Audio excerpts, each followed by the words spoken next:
这一集我们用 Flux 示范怎么把手绘或数位草图透过 IMG to MNG 变成一张完成度很高的插画。你可以用纸笔画再扫描，或在 Procreate、Photoshop 画一张线条清楚的草图，简单标出明暗或色块。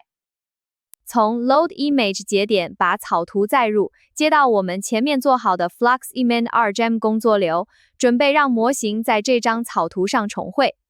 先确认草图的解析度跟你想输出的大小接近，太小建议先放大到合适尺寸，再进行音域推进。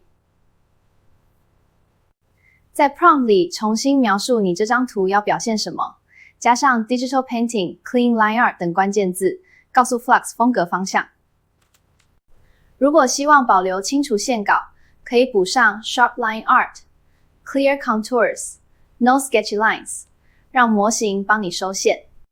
第一轮我会把 Denoise 设低一点，大约 0.3 到 0.4， 只做轻微润饰，确认 Flux 有读懂你的草图。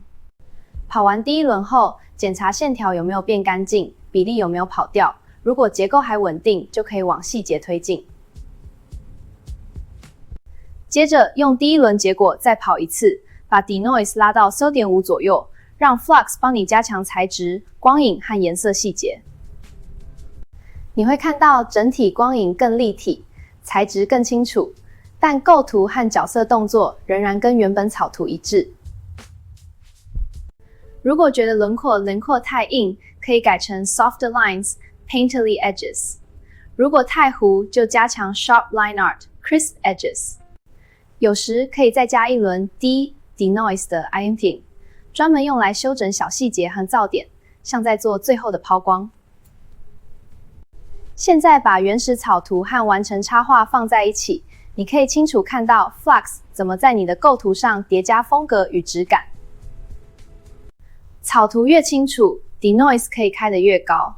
如果线稿很乱，就先在绘图软体整理好，再交给 Flux 才不会跑偏。建议把这条草图到成品的工作流存成专用范本，之后只要换草图和 Prompt， 就能快速重复这个流程。你的练习可以从3张同构图的草图开始，各用2到3轮 IMG 把它们做完，熟悉线稿与 Denoise 的最佳平衡点。